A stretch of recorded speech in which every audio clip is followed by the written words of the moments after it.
Let's all assume baby is okay until we have reason to believe otherwise.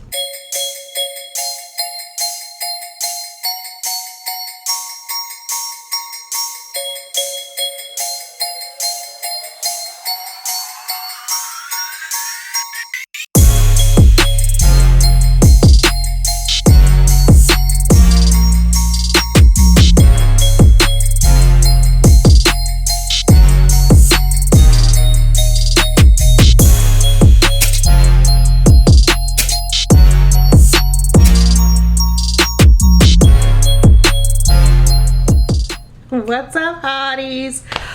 Hello, welcome to Vlogmas Day. I think it's Vlogmas Day 10.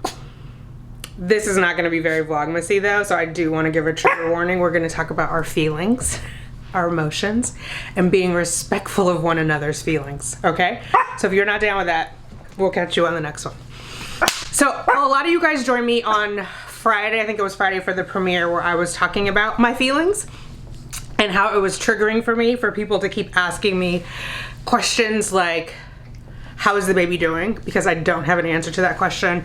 I also talked about how people were asking me things like, are you gonna take a DNA test? Lots of questions. Are you gonna take a DNA test? Are you gonna do amniocentesis? Are you? Which my response to that is, why do you need to know? How does that impact you? But the one thing, how is the baby doing, is very triggering for me. And I said that, and one of you guys in the comments said something to the effect of that it was innocuous and basically implied that I was overreacting. Like, you will be glad that when the day comes that I'm not upset or triggered by these innocuous questions. I don't think these questions are innocuous, and I feel like you are diminishing my feelings, right? I have a right to my feelings. My feelings are valid for me and what's going on. I don't think it's fair for you to come in and say, I'm misinterpreting innocuous questions, particularly given my history, right? So I'm in a high-risk pregnancy, high risk for multiple reasons. My age, my medical history, previous high-risk pregnancy, 1 kidney, IVF pregnancy, which is already high risk, all of those things, right? I've had 3 miscarriages. I had a traumatic birth of my first child where I had to leave the OB's office and go right to the hospital. Didn't get to go home and get my hospital bag, and I was told, you will not leave the hospital until you deliver your baby. So I have all that in my history. So for someone to keep asking me how is the baby triggers a lot of things for me. If you think about it logically, there's only 3 answers to that question. Baby is fine, I don't know, or baby is not fine, right? So only 1/3 of that equation is a positive answer. And because I'm not far along enough to feel the baby, I can't answer in honesty that baby is fine. Justice can feel that I'm emotional right now. Come here.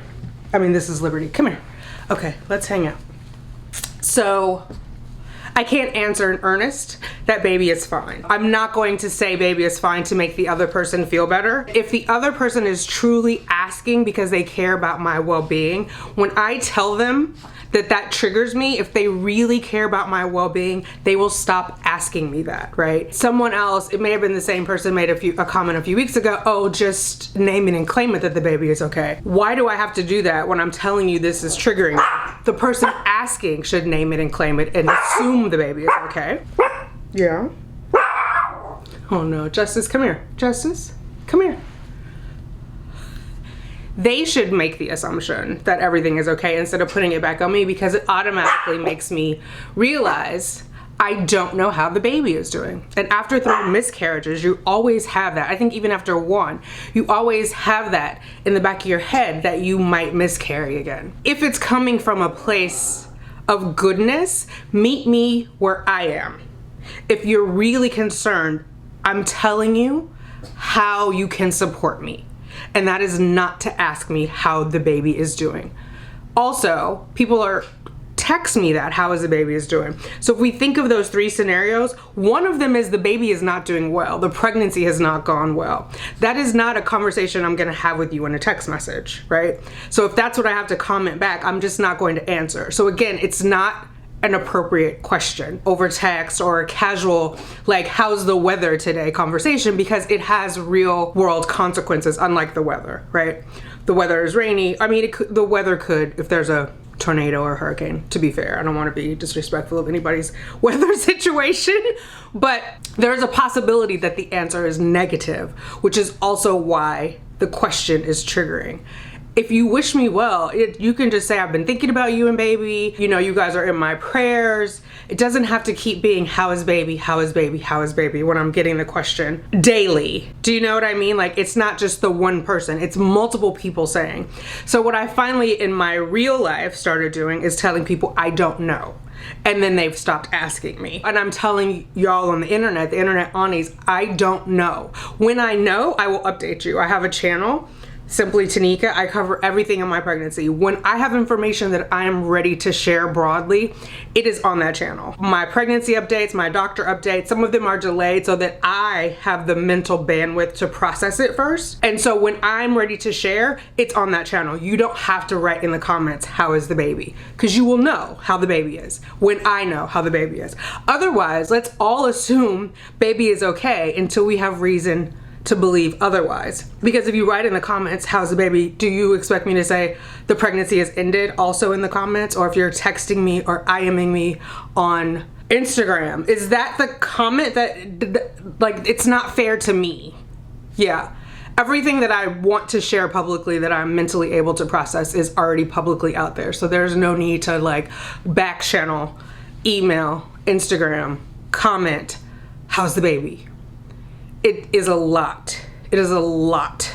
And so, I mean, it just sets me on a 10, and hopefully you can tell from the passion of this video, it just doesn't make sense to me logically why someone would continue asking me that when I'm telling you I don't have an answer for you.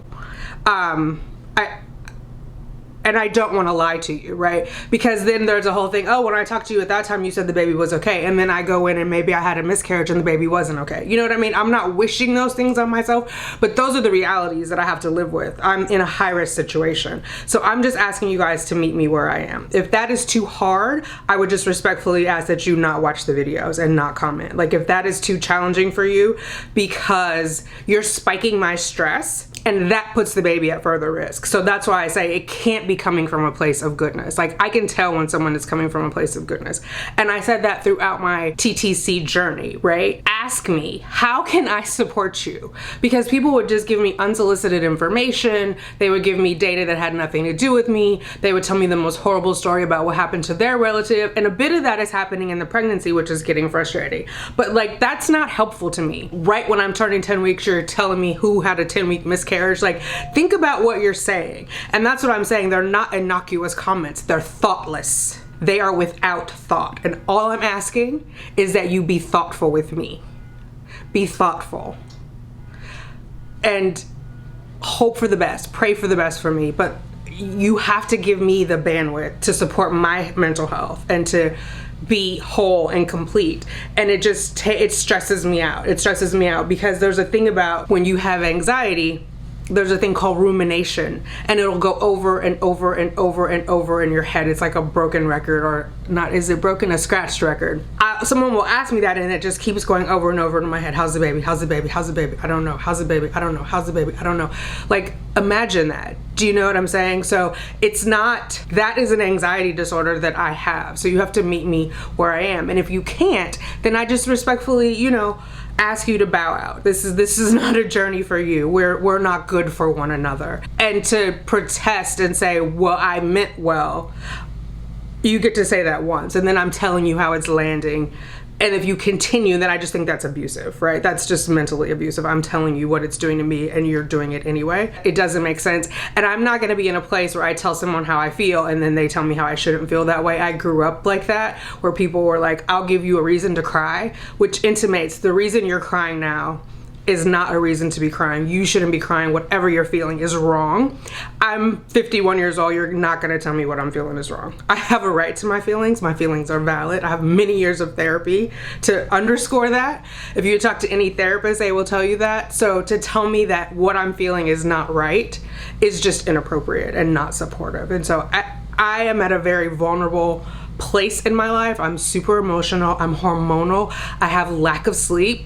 I don't have time for these other conversations. I just don't. And I don't have time for like the conversations where people are trying to convince me of something that I don't want to do. Like I should use a Doppler or what type of breast pump I should use. Like if I say no, no is a whole sentence. It's just no. You don't, it's nothing personal against you. If it worked for you, great.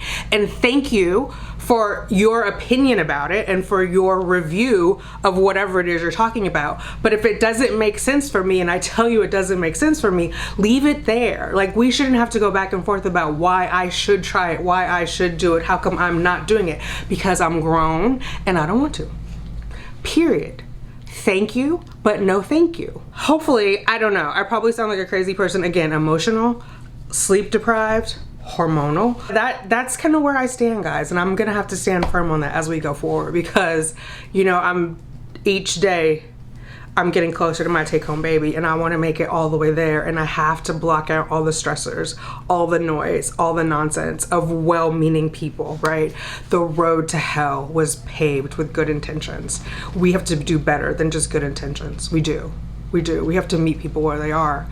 Give them grace and support them. And I'm telling you from the bottom of my heart, this is how you can support me.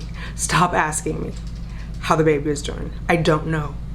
I hope the baby is well.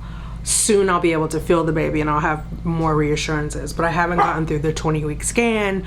I'm worried if the baby's gonna have cleft. Like there's a whole lot going on. And I don't want to trivialize it and I don't want to make it small talk, chit chat. Oh, baby's fine, but because I don't know. I'm praying that the baby is okay. And if you care about me and the baby, I ask that you pray also for us, with us. And when the baby gets here, we'll know for sure how the baby is doing. All right, I just had to get that off my chest. I know it's not very Vlogmasy. And I know a lot of you guys in the premiere were like, oh, I relate to what you're saying when we were doing the live chat. It was the post-premiere comments that I was just like, oh my God, like you're not listening to me. Which is fine. I mean, you don't have to, but then just don't make a comment. Just, you know, there's so many other channels on YouTube, right? All right, for those of you guys who get me and rock with me, I greatly appreciate you. I appreciate your support. I appreciate your prayers. I just appreciate you. Thank you. Bye.